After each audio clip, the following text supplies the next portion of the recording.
कार्य करत आहेत. हा आपल्यासाठी खूप मोठा बहुसन्मान आहे. या दृष्टीने आज आपल्यातले जे हिरे आहेत, कारण आपण जसं बघितलं तर आपण हिरे पारखे आहोत. आपलं कामच ते आहे, नवरत्नांचा सन्मान करणं. आणि या नवरत्नांचा सन्मान करण्यासाठीच ह्या युवा दिनाची संकल्पना पुढे आली आणि गेली अनेक वर्षे आपण या संकल्पनेतनं आपल्या युवकांचा सन्मान आपण या निमित्ताने करत असतो. असे आज अनेक युवक आहेत, जरी त्यांचं वय 40, 45, 50च्या पुढे गेलं असलं तरी विचारांनी मनानी आज ते आपल्यासाठी युवकच आहेत. अशाच युवकांचा आणि युवतींचा सन्मान आज या निमित्ताने आपण करणार आहोत. त्यासाठी आजच्या या कार्यक्रमाच्या निमित्ताने सोनपुष्प संस्था महाराष्ट्राच्या आलेल्या सर्व समाज बांधवांचे, युवकांचे आणि युवतींचे सहर्ष स्वागत करीत आहे. इथं जोरदार टाळ्या या सर्व युवकांसाठी आणि आपल्या जमलेल्या सर्व समाज बांधवांसाठी. धन्यवाद.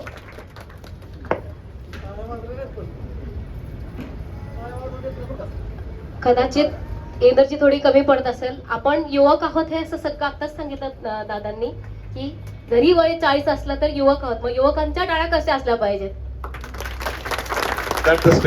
थँक्यू. सर्वप्रथम आजचा आपण पहिला सन्मान आपण देणार आहोत. इंटरव्ह्यू घेऊयात आपण हे सगळं. आजच्या दिवसाला आपण समाजामध्ये एक आदर्श असावा. कसं आहे ना की व्यक्ती ही आदर्श ठेवूनच घडते. कोणीही बघा, आजपर्यंत जर एखादा मोठा कलाकार असेल, एखादा राष्ट्रभक्त असेल किंवा एखादी गृहिणी असेल तर तिला समोर कोणीतरी आदर्श असतं. एखाद्या गृहिणीला म्हटलं ही उत्तम पुरणपोळ्या करतेस तर ती सांगते माझी आजी करत होती. म्हणजे आदर्श हा कुठल्याही क्षेत्रामध्ये महत्वाचा असतो. आणि आज युवकांना एक अशा व्यक्तीचा आदर्श आपण समोर ठेवलेला आहे. त्या व्यक्तीचा आज आपण मुलाखत घेणार आहोत. त्या व्यक्तीचं नाव. समाजात असंख्य आदर्श आहेत. एक आदर्श व्यक्ती ज्यांच्याकडे मी पहिल्यापासून पाहत आलो, अनेक वर्ष पाहत आलो, की एखादी व्यक्ती शिक्षणात झालं की तिला खूप आपल्याला अभिमान येतो की मी एवढं शिकलो, मी एवढ्या पदावरती होतो. पण मी आज गेली अनेक वर्ष त्या व्यक्तीला पाहतोय अनेक मोठ्या पोस्टवरती, व्हाईस प्रिन्सिपल असतील, महाराष्ट्र राज्य माध्यमिक उच्च माध्यमिक शिक्षण संस्थेचे ते त्यांनी पेपर सेटर्स किंवा तिथे त्यांनी कार्यकारिणी सदस्य म्हणून काम केलं असेल, तरी सुद्धा त्यांच्या बोलण्यातली विनम्रता, त्यांच्या वागण्यातली विनम्रता ही त्यांच्या अंगीभूत असलेल्या, आपण ज्या गोष्टी म्हणतो ना की काही गोष्टींसाठी ते रक्तात असावे लागतात, त्याच गोष्टी आपण बघितलेल्या आहेत. असे आजचे सन्माननीय आहेत प्राध्यापक सुनील पंडित सर. मी विनंती करतो सुनील पंडित सरांना कृपया आपण वर येऊन स्थानापन्न व्हायचंय. आज त्यांच्याशी त्यांची मुलाखत घेऊन आपण त्यांच्यातले अंगभूत जे गुण आहेत त्यांना आज आपण अनुभवणार आहोत आणि ते गुण आत्मसात करण्याचा प्रयास आपण या निमित्ताने करणार आहोत. जोरदार टाळ्या प्राध्यापक सुनील पंडित सरांसाठी. तर आपण स्थानापन्न व्हायचंय.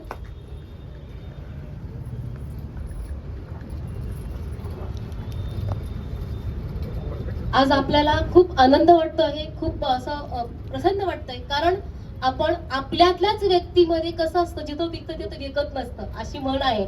आपल्याच व्यक्तीमध्ये किती गुण आहेत आणि किती कला कौशल्याने ही व्यक्ती भरलेली आहे. हे गुण, हे सगळे रत्न त्यांच्यामध्ये जे जे आहेत त्याचं दर्शन आपण त्यांच्या मुलाखतीतून आपण आज पाहणार आहोत. नमस्ते सर. सर्वप्रथम मी आपल्याला विनंती करतो आपण आपली ओळख ही आपल्याला करून द्यावी. ओळख द्यायची गरज नाही, पण नाव आणि आपलं एज्युकेशन.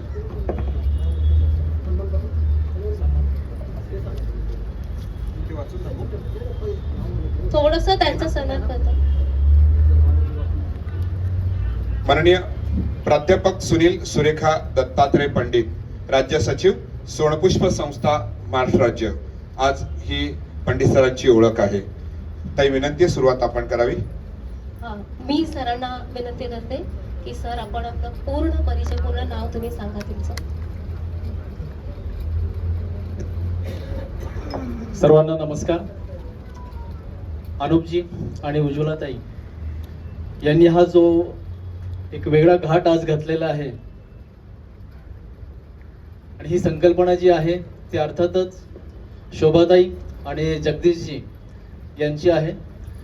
आणि सुवर्ण पुष्पामधली पुष्प गुंफत असताना त्यांनी जी सुवर्णाचे कण पेरून ठेवलेले आहेत, ते कण जे बाहेर यायला लागतात, तर त्या कणातला मी एक कण आहे.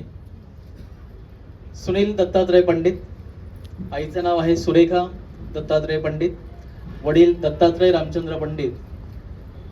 आणि शिक्षण घेत असताना अगदी बालवाडीपासून म्हणावं, जसं आता त्यानं खूप छान बालवाडीचं आठवण करून दिली. बालवाडीपासून PG पर्यंत, पोस्ट ग्रॅज्युएट पर्यंत, त्यानंतर काही व्यावसायिक पदव्या अशा घेत घेत इथपर्यंत प्रवास झालेला आहे. नुकतंच सेवानिवृत्त झालेलो आहे, जवळजवळ 1.5-2 वर्ष होत आली आहेत. आणि आजूबाजूला इतकी तरुण मंडळी आहेत, अनुपजी सारखी, जगदीशजी सारखी, पद्माकरजी आहेत, प्रशांतजी आहेत. या सर्वांच्या याच्यामुळे कधी मोठी झालो हे कळलं नाही. धन्यवाद. आपलं तुम्ही मोळगाव सांगितलं आणि बाल शिक्षण कुठे झालंय? माझा जन्म म्हणजे माझी आई तशी पुण्यातली, पुण्याजवळ तिथं वाघोली गाव आहे, ते तिचं माहेर आणि माझा आजोळ. पुण्यातून जो प्रवास सुरू झाला तो श्रीरामपूर, अहिल्यानगर येथे वडिलांच्या सर्व्हिसमुळे तिकडे जावं लागलं. तिथे जन्मही झाला. प्राथमिक शिक्षण त्या ठिकाणीच झालं. प्राथमिक शिक्षणापासून तर साधारणतः हायस्कूल पर्यंत त्या ठिकाणी एकाच ठिकाणी व्यवस्था होती. त्यानंतर महाविद्यालयामध्ये प्रवेश झाला आणि महाविद्यालयीन शिक्षण सुद्धा श्रीरामपूर येथेच झालं. मग महाविद्यालयापर्यंत जे शिक्षण होतं ते सामान्य शिक्षण असेल ना?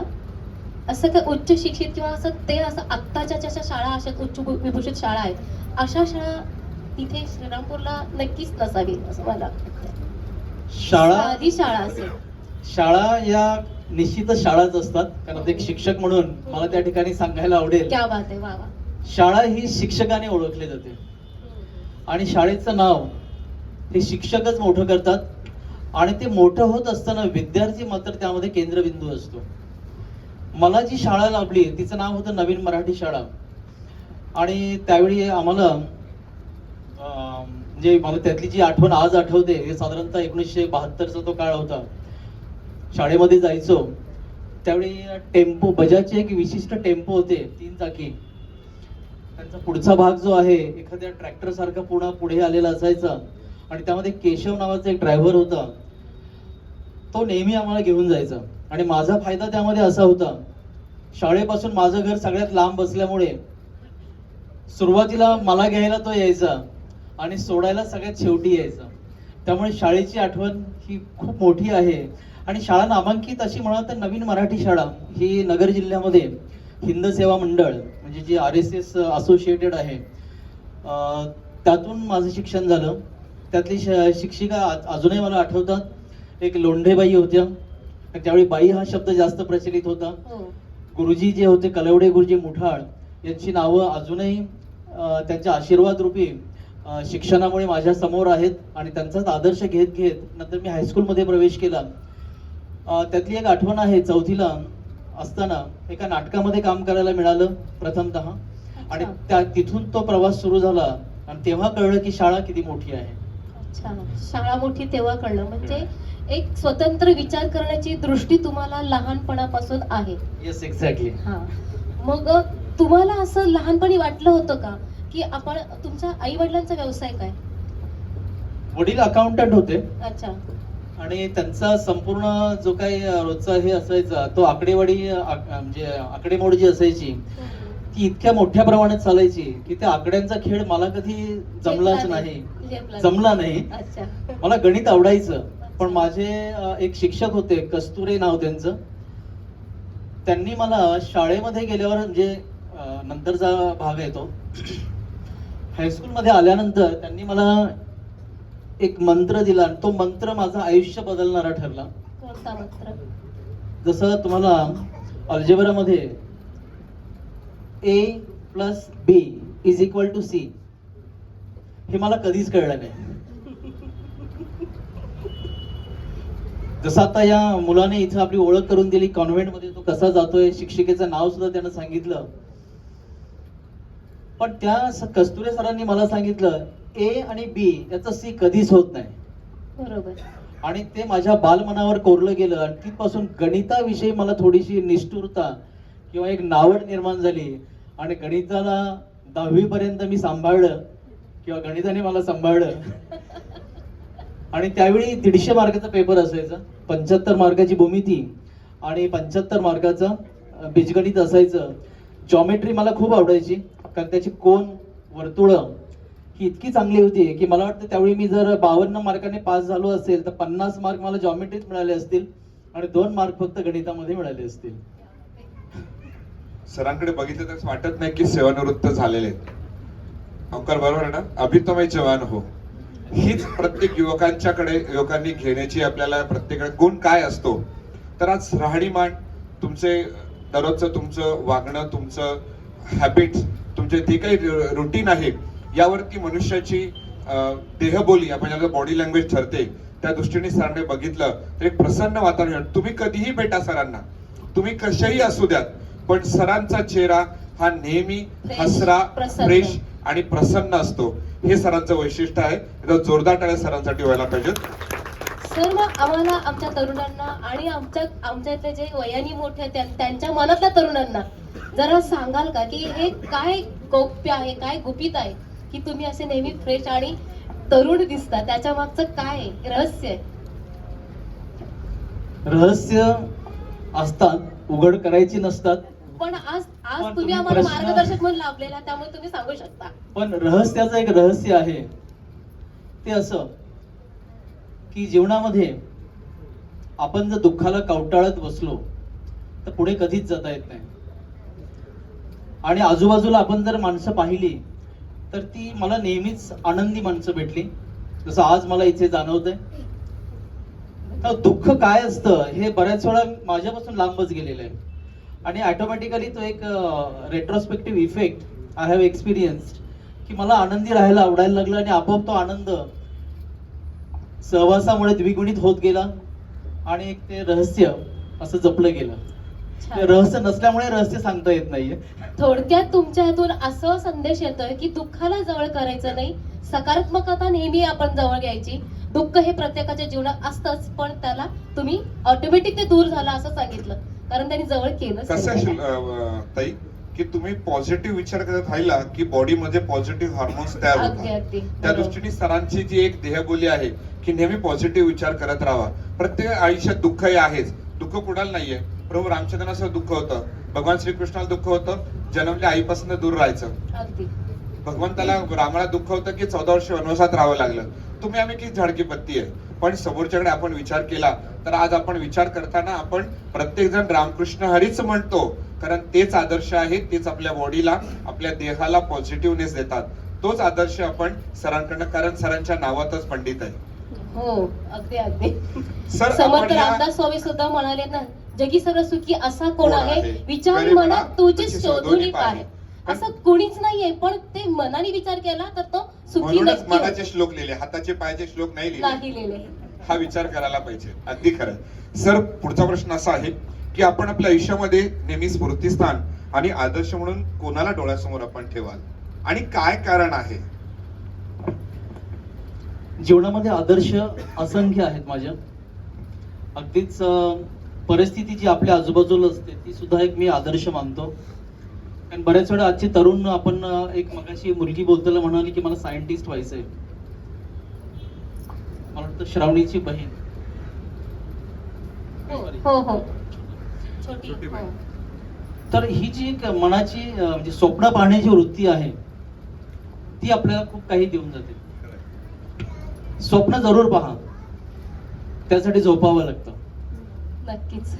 पण झोपेतून कधी जागं व्हायचं हे आपल्याला विवेकानंदांनी सांगितलेलं आहे, अवेक. कारण काय होतं, बऱ्याच वेळा आपण परिस्थितीवर चिडतो की ही परिस्थिती देवाने मला का दिली. पण लक्षात ठेवा, माझं एक जे रहस्य तुम्ही मगाशी विचारलं ते कदाचित या अर्थाने मला सांगता येईल की कधी कधी आपण परिस्थितीला खूप वैतागतो, कंटाळतो, हे नको, माझ्याच वाट्याला का आलंय असं आपल्याला वाटतं. पण मित्रांनो, एक गोष्ट विसरू नका, देवाला तुमची परिस्थिती बदलायची नसते, तुमची मनस्थिती बदलायची असते. क्या बात आहे. म्हणून मन आता जे सांगितलं त्याच्यावर मला ते सुचलं की मनस्थिती ही जर बदलली की परिस्थिती आपोआप बदलून जाते. म्हणून खरंय. तिचं मन स्ट्रॉंग आहे, मला सायंटिस्ट बनायचंय. ती कितवी मध्ये आहे तिने त्याचं सांगितलं सुद्धा नाही, मला आश्चर्य वाटलं त्यावेळी. पण तिचं आत्तापासून हे ध्येय आहे की मला सायंटिस्ट व्हायचंय. हे जर ॲस्पिरेशन असेल आणि स्वप्न हे नेहमी मोठंच असावं. कारण बऱ्याच वेळा काय होतं, आपण स्वप्नाच्या मागे धावतो, बट ड्रीम कॉस्ट मोर. स्वप्न ही मोफत असतात, त्याची किंमत परिस्थितीतून आपल्याला मोजावी लागते आणि ती प्रत्येक जण देत असतो. आणि अनुपजी म्हणाले तसं मन जे आहे हे नेहमी मन हे एका मना एवढं असावं. क्या बात आहे. मना एवढं म्हणजे त्याचंही विशेषण सांगा. सांगा. मन कारण आपल्याला इतक्या आहे नवीन मंडळीला मन माहिती आणि नाहीये. एक मन लाकूड म्हणजे 40 किलो. खरंय, अगदी खरंय. म्हणून एक मन हे मना एवढं असावं. क्या बात न आहे. आणि नचा फरक आहे. न आणि न चाल. पूर्वी ते मनाचे हिशोब असायचा, आता किलो मध्ये आलेला आहे. त्यामुळे आत्ताच्या पिढीला हा प्रकार माहिती नसावा म्हणून म्हटलं. आपण तो लहानपणी ऐकलेला आहे त्यामुळे आपल्याला माहिती आहे. तसं आपली पिढी जरासं छान आहे, म्हणजे मागचं आणि पुढचं थोडंसं आपल्याला ज्ञान आहे. तर पुढचा प्रश्न मला मागाशीच विचारायचा होता की तुमचे वडील हे अकाउंटंट होते म्हणालात ना तुम्ही. तुमच्या घरामध्ये कोणी शिक्षण क्षेत्रामध्ये कोणी होतं का? तुम्ही कोणाला आदर्श केला की तुम्ही पुढे जाऊन शिक्षण क्षेत्रामध्ये आपलं करिअर पूर्ण संपूर्ण जीवन त्याच्यामध्ये घालवायचं असा विचार तुमच्या मनात केव्हा आला? ह्या दृष्टीने केव्हा वाटचाल केली? घरामध्ये म्हणाल तर शिक्षक कोणीच नाही, पण शिकायला खूप मिळालं. हो. आणि याचा एक प्रसंग मला सांगता येईल, म्हणजे माझ्यामध्ये बदल. मी शिक्षक होईल हे मलाही स्वप्नात वाटलं नव्हतं किंवा इच्छेसारखं मी ठरवलेलंही नव्हतं की मी अमुक अमुक होणार आहे. पण मला 2 व्यक्ती अशा भेटल्या की त्यांना जीवन माझं बदलून गेलं. ते व्यक्ती दोन्ही आज जगामध्ये नाही आहेत. एक होते नगरचे, मी नामोल्लेख करत नाही मुद्दामून. तर त्यांच्याकडे मी प्रवेशासाठी गेलो 10वी नंतर. त्यांनी मला सांगितलं, शहाणा असशील तर या क्षेत्रामध्ये येऊ नकोस. ते क्षेत्र होतं मेकॅनिकल ड्रॉप्समन. कारण माझी चित्रकला चांगली होती, जसं आता मगाशी त्यानं सांगितलं ड्रॉइंग करायला आवडतं. मला इंटरमिजिएट आणि एलिमेंटरी दोन्ही परीक्षांचे सर्टिफिकेट्स मिळाले होते. त्यामुळे मनात असं वाटायचं की आपण जाऊन ड्राफ्ट्समन व्हावं, आरेखक व्हावं. पण त्यांनी सांगितलं, तू शहाणा असशील तर हे करू नकोस, परत आपल्या गावी जा. अहिल्यानगरमधून मी पुन्हा श्रीरामपूर, जे 70 किलोमीटर तिथून आहे, तिथे परत गेलो. अभ्यास पुन्हा केला, 12वी झालो आणि 12वीला नगर जिल्ह्यामध्ये पहिला आलो. वा, क्या बात आहे. त्यावेळी दुसरे शिक्षक मला भेटले, त्यांचं नाव जाधव.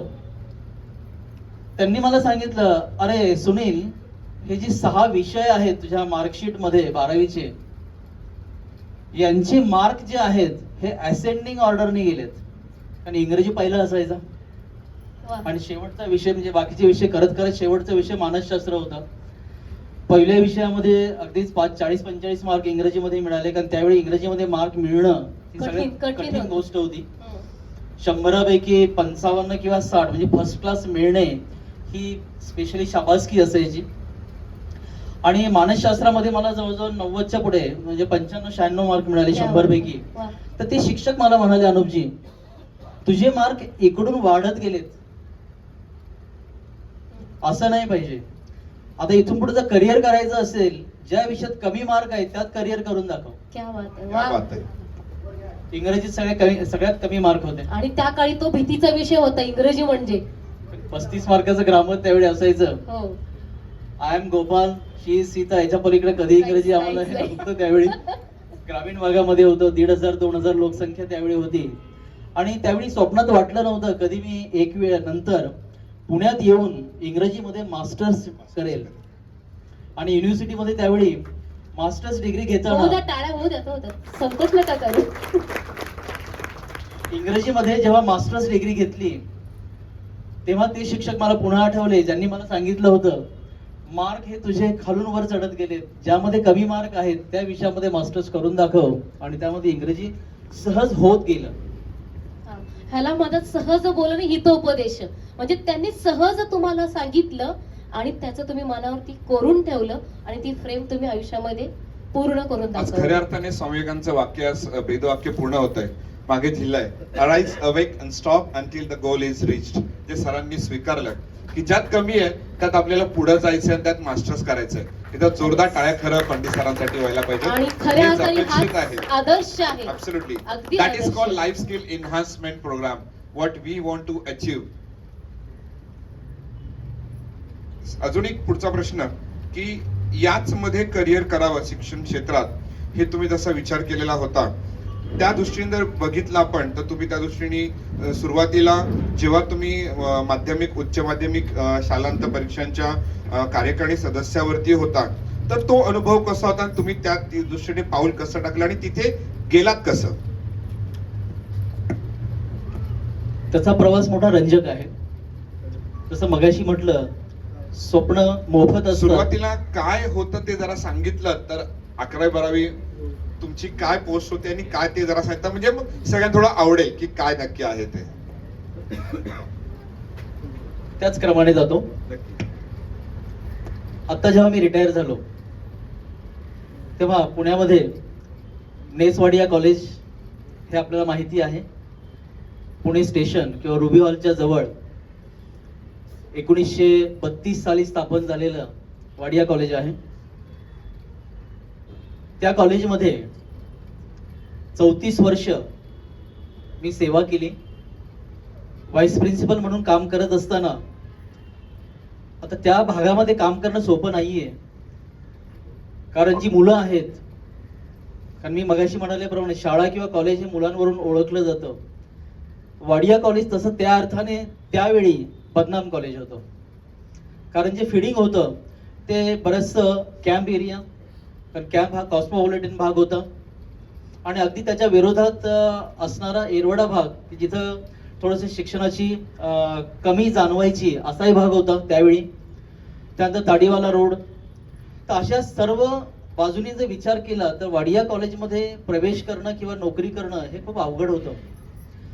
आणि तिथे इंग्रजीचा शिक्षक म्हणून काम करणं हे तर सगळ्यात अवघड होतं. पण माझं एक सुदैव असं होतं, जसं संस्कार आणि लाईफ स्किल एनहान्समेंट आपल्याला आवश्यक आहेत.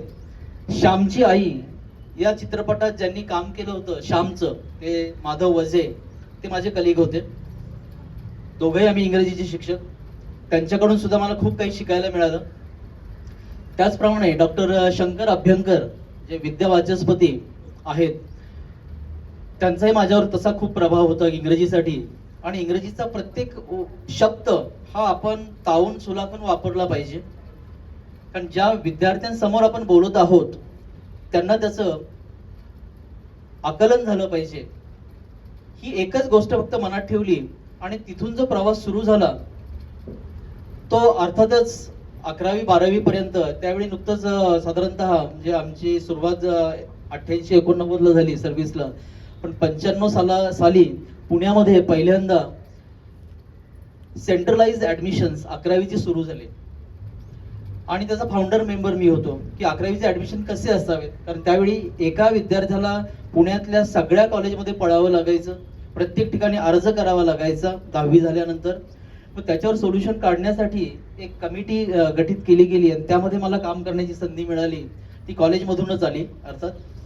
नंतर 12वीच्या दृष्टीनं जी एक महत्वाचा टप्पा मुलांचा असतो, त्याच्यामध्ये 1998 पासूनच मी मॉडरेटर म्हणून काम करायला लागलो. आणि त्यावेळी एक लक्षात आलं की मुलांना नेमकं काय हवंय, मुलं नेमकी कुठं चुकतात.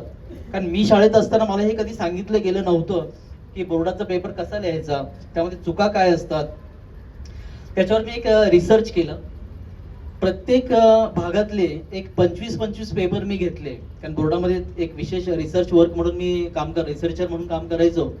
तर त्या भागातल्या मुलांच्या काय चुका होतात आणि त्या चुकांचा अभ्यास करून शिक्षकांना त्याप्रमाणे ट्रेनिंग देण्याचं काम त्यावेळी केलं. क्या बात आहे. आणि मग 11वीचा जो ऍडमिशनची प्रोसेस होती ती जास्तीत जास्त कम्प्युटराइज कशी करता येईल याच्यावर आम्ही विशेष काम केलं. त्यावेळी पुण्यातलं सगळं काम निगडीमध्ये चालायचं. तिकडे आम्ही रात्र बसायचो आणि रात्री ती कामं मॅन्युअली करावी लागायची. त्यावेळी कम्प्युटरचा एवढा वापर नव्हता. नंतर 2000 साधारणतः 9-10 पासून संपूर्ण सेंट्रलाइज ऍडमिशन प्रोसेस जी आहे ती कम्प्युटराइज झाली. तुमचे ऑप्शन्स तुम्ही भरू लागलात आणि त्यातून आमचं काम सोपं होत गेलं. आता हे काम करण्याचं कारणही असं होतं, जसं मगाशी सांगितलं अनुपजींनी, की ज्या ठिकाणी मी काम करत होतो वाडिया कॉलेजमध्ये, व्हाईस प्रिन्सिपल म्हणून काम करताना 10 वेगळे रोल्स करावे लागतात. पालकांशी वेगळं वागावं लागतं, विद्यार्थ्यांशी वेगळं वागावं लागतं. संघटना इतक्या आहेत, त्यावेळी तर राजकीय संघटना जास्त होत्या. जसं त्याच्या मधल्या काळामध्ये अनुपजींनी मला एकदा प्रमुख पाहुणे म्हणूनही त्यांच्या भागामध्ये कार्यक्रमासाठी आमंत्रित केलं होतं. नंतर तुमच्या शेजारीच परत 2 वर्षापूर्वी पण एका शाळेमध्ये येणं झालं. तर विविध शाळांना कॉलेजला अशा भेटी देण्याचा योग त्यातनं आला आणि त्यातनं एक घडत गेलो. आणि 11वी 12वीचं म्हणाल तर मुलांनी फक्त काय करायचं हे मी सांगत गेलो, जे मला कधी मिळालं नाही. कारण ग्रामीण भागामध्ये इंग्रजी पेपर सुद्धा आम्हाला कधी वाचायला मिळत नव्हता. अगदी बरोबर आहे. आणि नंतर जेव्हा मी डिक्शनरीचा माझा एक प्रोजेक्ट हाती घेतला होता, एक वेगळ्या प्रकारची डिक्शनरी बनवायचा, तो त्या ठिकाणी विशेष अपलोडेड होता की मुलांना आणि बोर्डाला तो विशेष भावला आणि त्यातून माझी सुरुवात बोर्डामध्ये काम करण्याची जास्त झाली. क्या बात आहे, खूप सुंदर. एकंदरीत असं आहे की आत्ताच्या हा जो त्यांनी जो मुद्दा सांगितला तो का तुम्ही अनुभव सांगितला तुमच्या कामाचा, त्यामधून असं निदर्शनात येतं की जीवनामध्ये काय चुकीचं आहे आणि त्याचा अभ्यास केला की प्रश्न किती पटकन सुटतात. खरी गोष्ट आहे, अगदी खरी. एकंदरीत आत्ताच्या या मुद्द्यावरून तुमचा म्हणजे सकारात्मकतेचा पुतळा म्हणजे मूर्तिमंत उदाहरण. अगदी खरं, अगदी खरं. सर, पुढचा प्रश्न असा आहे की आयुष्यात पाठिंबा किंवा पहिली शाबासकी ही कधी मिळाली? शाबासकी मिळाली ती जेव्हा मी 12वीला नगर जिल्ह्यामध्ये पहिला आलो. वडिलांनी आणि आईने विशेष कौतुक केलं, कारण घरामध्ये अशी घटना कधीच घडलेली नव्हती. छोट्याशा गावामध्ये सुद्धा हे खूप कौतुक केलं गेलं. आणि त्यावेळी मला थोडी आर्थिक गरज जास्त होती परिस्थितीनुसार, कारण मला सेल्फ लर्निंग करायचं होतं. आणि 12वीला पहिलं आल्यामुळे मला त्यावेळी महाराष्ट्र शासनाने 3 वर्षासाठी स्कॉलरशिप दिली. क्या बात आहे, वाह, जोरदार टाळ्या होतात एकदा. त्यावेळी बँकेमध्ये अकाउंट सुद्धा नव्हतं माझं. त्यांनी अकाउंट उघडायला लावलं आणि सलग 3 वर्ष म्हणजे कॉलेज पूर्ण होईपर्यंत मला ती स्कॉलरशिप मिळाली. वाह. आणि त्याचं कारण जसं मगाशी सांगितलं, गणित मला आवडत नव्हतं. माझे सगळे मित्र सायन्सला गेले, बरेचसे कॉमर्सला गेले. मी एकटाच होतो जो प्रवाहाच्या उलट गेलो. उलट. कारण प्रवाहाबरोबर आपण सगळे वाहत जातो. प्रवाहाच्या उलट पोहायला शिका. पाण्याच्या अगेन्स्ट जर आपण पोहलो तर निश्चितपणे आपल्याला यश मिळतं. आणि माझ्या बाबतीत ते मी इथं म्हणेल क्या बात की आहे. शाबास किती मला मिळाली की माझ्या बरोबर असणारे सगळे सायन्स ग्रॅज्युएट झाले, कॉमर्स ग्रॅज्युएट झाले आणि मी फक्त MA इंग्रजी करून सर्वांच्या अगोदर नोकरीला लागलो. क्या बात आहे. क्या बात आहे, क्या बात आहे. वयाच्या 23व्या वर्षीच मी कॉलेजमध्ये शिकवायला लागलो. तोपर्यंत माझे सर्व काय म्हणू आपण सवंगडी किंवा क्लासमेट्स अजूनही आम्ही कनेक्टेड आहोत. कारण व्हॉट्सअपच्या याच्यामध्ये ते जास्त सोपं झालंय. सगळे मोठमोठ्या पदावर आहेत, पण सगळ्यात अगोदर नोकरी मला मिळाली. ही खरी माझी देवानं दिलेली शाबासकी मी म्हणेन. क्या बात आहे. क्या बात आहे. थोडक्यात काय, प्रवाहाच्या विरुद्ध जाणे म्हणजे एक स्वतः आत्मशक्ती निर्माण करणे आणि स्वतःमधली शक्ती ओळखणे हा संदेश. अगदी खरं आहे, अगदी खरं शुभाताई. पुढचा प्रश्न आहे की या सर्व गडबडीमध्ये शिक्षण असो, पूर्वीचा तुमचा श्रीरामपूरचा काळ असो, त्यानंतर वाडिया कॉलेज असो, महाराष्ट्र राज्य शैक्षणिक संस्था असो, हे सर्व करत असताना सर काही छंद, काही आवड हे काही जोपासले होते आणि ते कसे पूर्ण केले किंवा काय राहिलंय की हे मला पूर्ण करायचं, आता निवृत्तीनंतर मला ह्या गोष्टी करायच्या, तर याचा साधारण काय सारांश सांगता येईल सर? छंद माझा एक सगळ्यात आवडीचा आहे तो लिखाण करणे. आणि ते लिखाण करत असताना म्हणजे आज मला इथं तुमच्या समोर सांगायला आवडेल, कारण मी तसं सांगत नाही बऱ्याच ठिकाणी. माझं पहिलं आंतरराष्ट्रीय प्रकाशन कॅनडामधून दे मस्ट डाय नावाने झालेलं आहे. क्या बात आहे, जोरदार टाळ्या म्हटलं पाहिजे करा. त्या 4 एक स्क्रिझोफ्रेनिक म्हणजे मानसिक अवस्थेमध्ये एका मोठ्या पदावर असणारी माणसं एखादी चूक सहज करतात आणि तो गुन्हा कायद्याच्या दृष्टीने तो गुन्हा कसा बनतो याच्यावर ह्या कथा आहेत.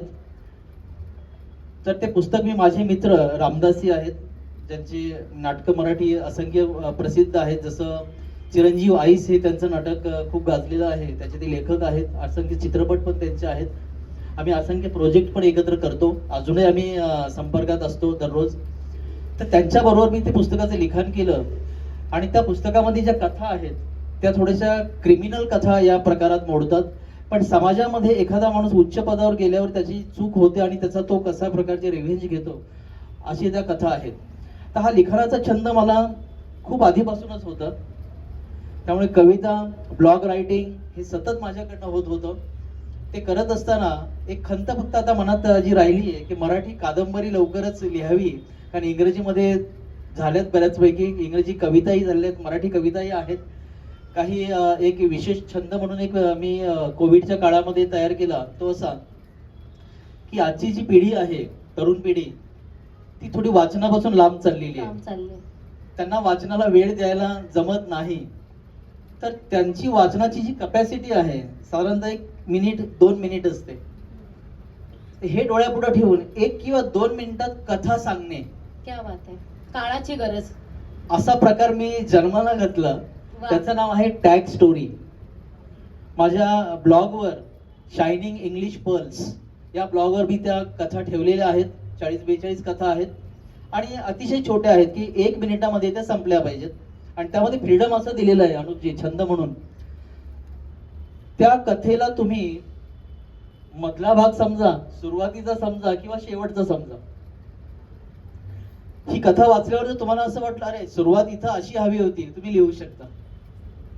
अरे शेवट असा पाहिजे, तुम्ही त्याच्या पुढे लिहू शकता. म्हणून त्याला टॅग स्टोरी हे नाव देते. तुम्हाला टॅग करते, उचलून धरते. तर अशा टॅग स्टोरीज त्या ठिकाणी मी छंद म्हणून लिहिल्या आणि तो माझा एक आवडीचा छंद आहे. क्या बात आहे. हे खरं नवीन आज कळालंय. हे मलाही माहित नव्हतं की भाऊजी, तुम्हाला माहित होतं का सरांचा ब्लॉग आहे ते? खरंच ना. हे कुणालाच माहित मलाच माहित नव्हतं. नव्हतं. The shining beginning, shining English pearls, shining English pearls, चमकणारे इंग्रजी मोती. क्या क्या बात बात आहे. आहे. हे बघायला पाहिजे. हे कुठेतरी हरी लिहून ठेव आणि एकदा ते टॅग करू आपण सगळ्या ग्रुप वरती. आपल्याला गुगलवर तुम्ही छान आहे. सर्च केलं कुठेही येईल ते. जरूर जरूर आणि जरूर. याची सुरुवात जसं मी आता भाऊजींना विचारलं म्हणून भाऊजींनाच समोर ठेवून सांगतो.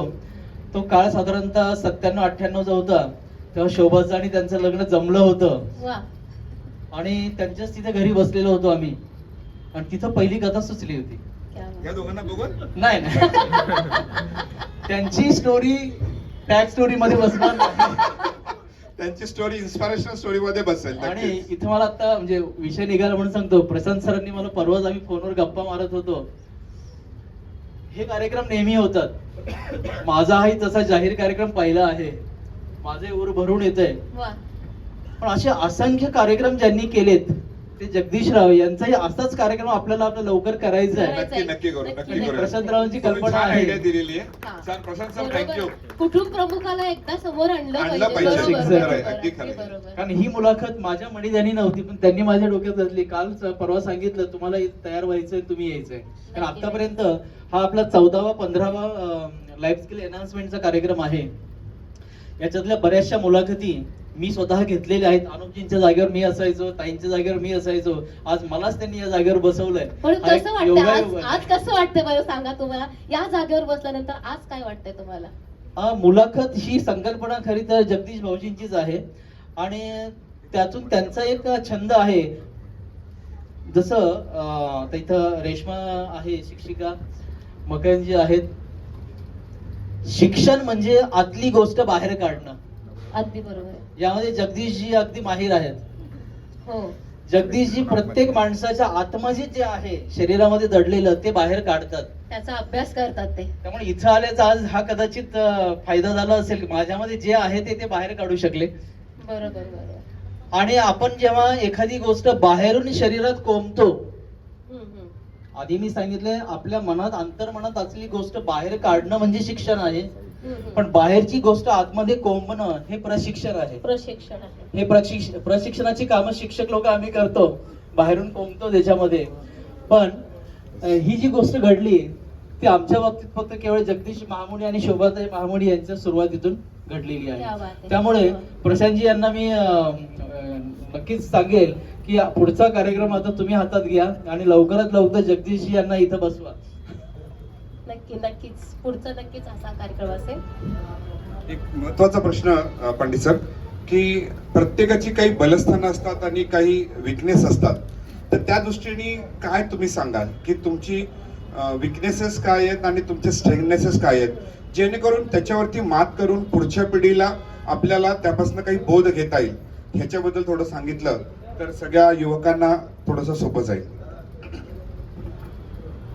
आजचा युवक हा निश्चितच वेगळा आहे.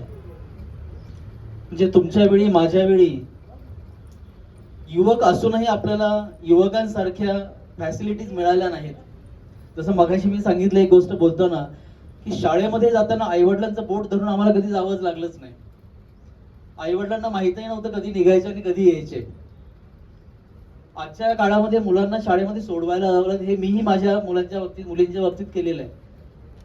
म्हणजे माझ्या मते पूर्वीचे पालक हे जास्त सुज्ञ होते अगदी खरं आहे. आणि आजचे पालक मुलांना थोडेसे डिमॉरलाइज म्हणण्यापेक्षा अपंगत्व देतात, दुबळं करतात. दुबळं करतात. तर हा मी इथं सांगेल की दुबळेपणा हा प्रत्येकामध्ये कमी जास्त असतो. माझ्या तर आहे नोबडी इज परफेक्ट 100%. आणि 100% बनण्याचा प्रयत्न करावा. मगाशी जसं ते एकाच्या बोलण्यात मी ऐकलं की मला बासरी वाजवताना तो म्हणाला की श्लोक म्हणाला की मला हे करायचंय, मला वकील व्हायचंय. वकील व्हायचंय, न्याय मिळवून आणि द्यावा. न्याय मिळवून द्यायचा आहे. तर मी श्लोकला असं सांगेल की लोकांमधले विकनेसेस शोध, त्यांच्यातले स्ट्रॉंग पॉइंट शोध आणि स्वतःच्या मनाशी एक हुनगाट बांध. शर्यत अजून संपली नाहीये कारण मी जिंकलो नाहीये. क्या बात क्या आहे. बात आहे. हे खरंच, परफेक्ट, हे प्रत्येक लक्षात ठेवलं ते पाहिजे. स्वामी म्हणायचे हे बोधवाक्य आहे अगदी बरोबर. की आपण शर्यतीमध्ये भाग घेतो आणि आपणच हारतो आणि शर्यत संपते. तसं नाही.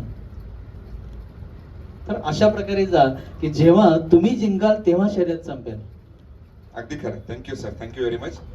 पुढचा एक महत्वाचा प्रश्न की आता तसं बघितलं तर करिअरचं ध्येय काय हे नाही, पण आता पुढचं तुमचं ध्येय काय आहे, जेणेकरून ही युवा पिढी जी आहे या युवा पिढीसाठी काहीतरी आपण करून ठेवलं पाहिजे, जेणेकरून आज जी भरकटलेली युवा पिढी आपण पाहतो की अनेक युवक हे वेगळ्या वाटेला, वाईट मार्गाला, वाईट गोष्टींच्या नादी पटकन लागतात. त्यांना बसण्याला बस म्हणलं की ते बसू शकत नाहीत. पण त्यांना एखाद्या पिक्चर बघणं वाईट नाहीये, पण एखाद्या वाईट संगत लागली तर ती सुटायला फार वेळ लागतो, चांगली संगत लागायला फार वेळ लागतो. याच्याबद्दल तुम्ही काय सांगू शकाल? युवकांनी काय ध्येय घेतलं पाहिजे आणि कोणत्या मार्गाने गेलं पाहिजे? मगाचाच मुद्दा थोडासा मी अधोरेखित करतो की आजची पिढी ही आपल्यापेक्षा पुढे आहे. जसं आई वडील आपल्या मुलांना अंगा खांद्यावर घेतात आणि आपण जर पायरीवर चढत असू तर सगळ्यात वरची पायरी मुलांना अगोदर दिसते. आजच्या पिढीच्या बाबतीत ते अगदी खरं खरं, आहे. अगदी खरं. ते आपल्या खूप पुढे आहेत. म्हणून इथं मी सर्वांना सांगेल की अगदी तुमच्या सहित किंवा सगळ्या आपल्या लहान मोठ्या सगळ्या बंधू भगिनींना सांगेल, स्वतःला रोजच्या रोज अपडेट ठेवा. अगदी क्या बरोबर. बात आहे. अगदी खरं. गॅजेट्स खूप आहेत. मुलांना आपण आज म्हणतो की ते अभ्यासाला बसत नाहीत किंवा ते करत नाहीत. जसं आता अनुपजी म्हणाले की भजनाला त्यांना तसे आवड निर्माण होत नाही. पण भजनं सुद्धा आज जर आपण बदलली तर ते आपले सक्सेस आपल्याला सहज करता येईल. आणि आजची पिढी जी आहे ती खऱ्या अर्थानं लकी आहे की इतके डिस्ट्रॅक्शन त्यांच्या पुढे आहेत. मन भरकटणारी अशी असंख्य साधनं त्यांच्या आजूबाजूला आहेत. तर त्यांचं कॉन्सन्ट्रेशन कसं होईल, त्यासाठी आध्यात्मिक मार्ग जसा उज्ज्वलाताई कीर्तनातून नेहमी सांगत असतात की तुमचा स्व जो आहे, म्हणजे मी इथं म्हणेल आणखी जो कदाचित तुम्हाला आवडेल सर्वांना, रोज स्वतःशी गप्पा मारा. अगदी बरोबर. नाहीतर गप्पा जर मारल्या नाही तर तुमच्यातला चांगल्या माणसाला तुम्ही गमावून बसाल. क्या बात आहे. खरी गोष्ट आहे. अगदी खरं आहे. तर एका ओळीतच मी ते समजतो. Perfect sir, perfect sir. धन्यवाद सर. एक तुम्हाला जीवनामध्ये तुमच्या म्हणजे ह्या सकारात्मक विचाराचा प्रभाव कोणापासून निर्माण झाला की हे सगळ्या गोष्टी आपणच केल्या पाहिजेत? स्वतःचा शिल्पकार असं एक बोधवाक्य आहे, तूच आहे स्वतःचा शिल्पकार. मग हे तुम्हाला केव्हा स्वतःला समजलं की मी आज हे स्वतःच केलं पाहिजे? त्याची पार्श्वभूमी माझ्या कदाचित बालपणामध्ये सुद्धा असेल. कारण 1900 जसं मागाशी म्हणाल 72-73 मी शाळेमध्ये होतो आणि नंतर लगेचच ज्या त्या व्यक्तीचं नाव मी पुन्हा सांगत नाही, एक पोस्टर मी शाळेच्या बाहेर बघायचो. त्यावेळी आणीबाणी नुकतीच उठलेली होती, पायामध्ये बेड्या घातलेल्या, आणि ते पाय फक्त त्यावेळी लोकसभा इलेक्शन त्यावेळी होते आणि ते पाय दाखवले जायचे तुरुंगातून लोकसभेकडे. तर त्याचा कुठेतरी एक परिणाम माझ्या मनावर झाला की हे जी जोखडं आहेत ती आपण फेकली पाहिजेत. आणि त्यातून एक सेल्फ इन्स्पिरेशन मी घेत गेलो की कुठल्याही बंधनात न राहता आपण जर मोकळं राहिलो तर निश्चितपणे सगळं चांगलं करता येईल. आणि त्यातूनच प्रवास पुण्यापर्यंत झाला. पुण्यात जेव्हा मी पहिल्यांदा 88 साली म्हणजे पुण्यात नेहमी यायचो कारण आजवळच इथं होतं. रविवार पेठेमध्ये माझं बालपण बऱ्याच याच्यामध्ये आमच्या यांच्याकडे गेलेलं आहे, काकांकडे आणि बहिणीकडे. तर सोन्यावरच्या चौकात राहत असताना तिथं आम्ही संध्याकाळी फिरायला निघायचो. अगदी अनिल त्यावेळी माझ्या बरोबर असायचे, यांचे मिस्टर. आणि आम्ही फिरायला निघायचो संध्याकाळी जेवण झाल्यानंतर, आणि त्यातून आम्हाला वेगळी वेगळी माणसं भेटायची. आणि तिथं लक्षात आलं की पुण्यातल्या या लक्ष्मी रोडवर मी कधी स्वप्नही पाहिलं नव्हतं की मी फिरेल. सायकल चालवणं हे सुद्धा त्यावेळी खूप मोठी गोष्ट वाटायची. त्याच रस्त्यावर आज आपल्याला चारचाकी चालवता येते, याचा आनंद मला खूप मोठा मिळाला.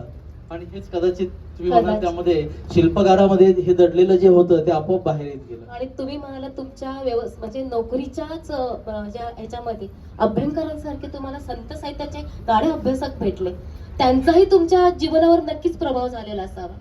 अभ्यंकरांचा म्हणजे शंकर अभ्यंकर हा.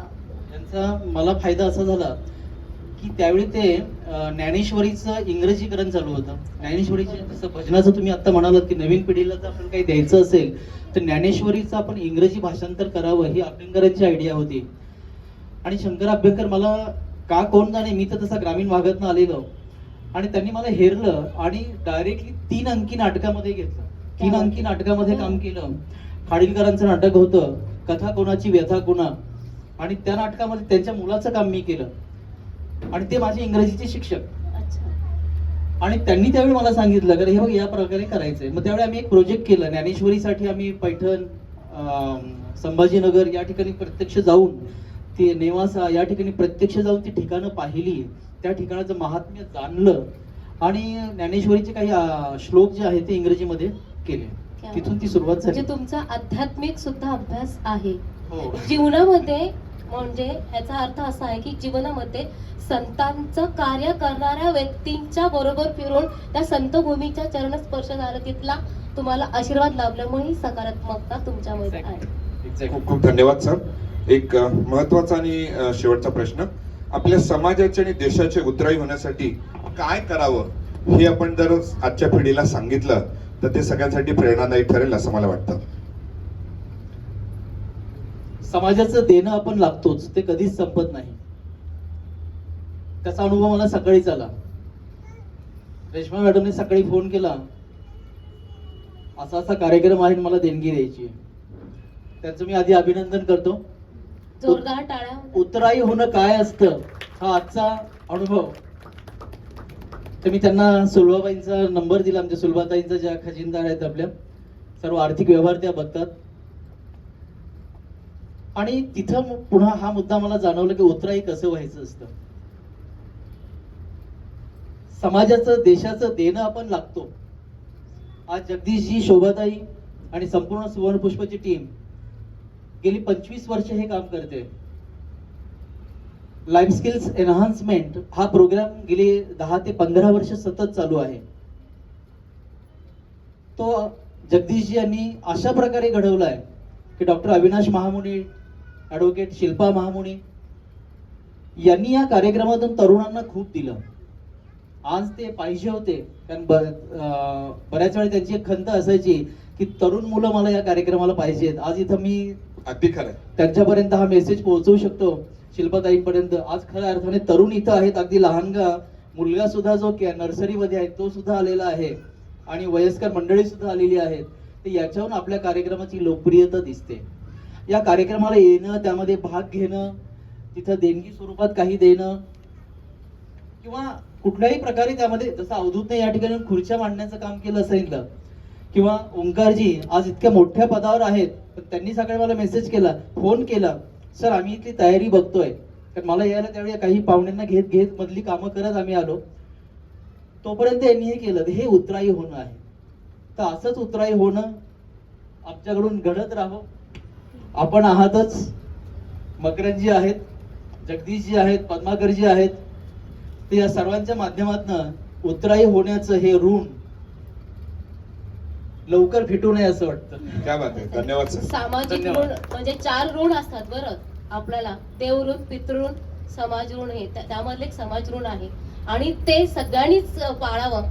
एकतरी देवांचं, पित्रांचं आपण हे करतच असतो, पण समाजाचं ऋण पाळणं हे फार महत्वाचं असतात. तो संदेश आज आपल्याला सरांनी दिला. धन्यवाद. धन्यवाद सर. धन्यवाद. आपण या ठिकाणी आजचा जो हा एक मुलाखतीचा आपल्याच व्यक्तीतले अंगभूत गुण आपल्याला समजून घेऊन त्याच्याकडनं आपण काय घेऊ शकतो, हेच आजचं खऱ्या अर्थाने लाईफ स्किल एनहान्समेंट प्रोग्राम आहे. एकदा जोरदार टाळ्या प्राध्यापक सुनील पंडित सरांसाठी. धन्यवाद सर. थँक्यू. यानंतर सर आपण विवेकानंदांची एक फक्त ओळ सांगतो. Life is like a ocean. All tides will come to you. Accept them. क्या बात आहे. Thank you very much sir. बसून आपण सनापन व्हावं.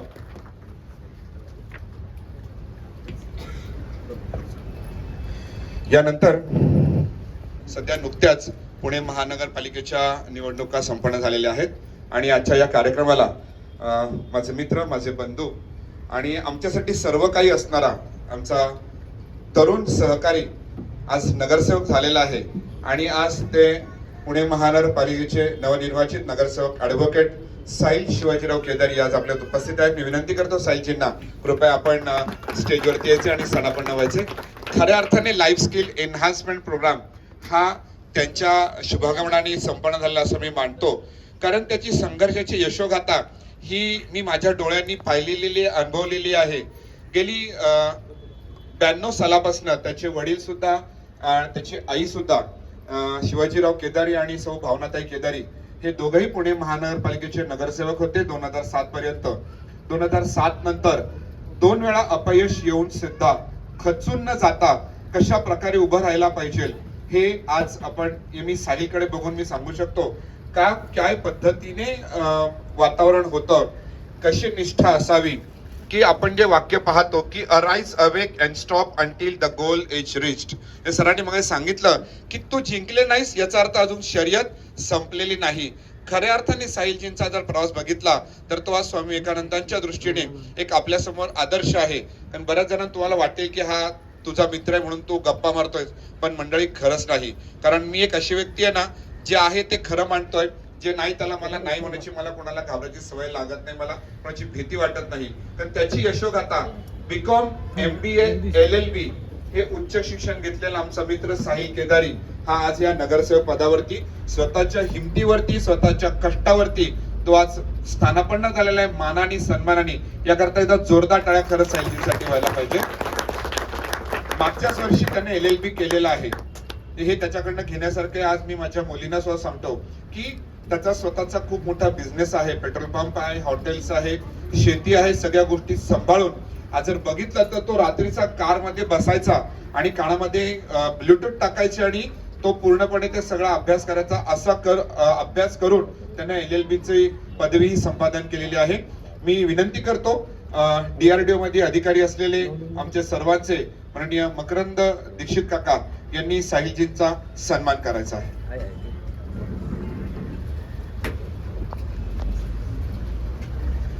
सुनील पंडित सर, तुमच्याच कॉलेजचे माजी विद्यार्थी साहिलजी आहेत. वाडिया कार्यक्रमाला बरोबर आपल्याकडे आले होते ते विद्यार्थी आणि शिक्षक यांचा एकाच व्यासपीठावरती सन्मान आज होतोय. अगदी खरं. सन्मान आणि विशेष म्हणजे त्यांच्या कारकिर्दीची ओळख होते. अगदी खरं. दोघही शून्यातून आपली प्रतिमा निर्माण Absolutely, केलेली आहे. absolutely. एकदा खरंच हा आदर्श आजचा हे दृश्य आहे.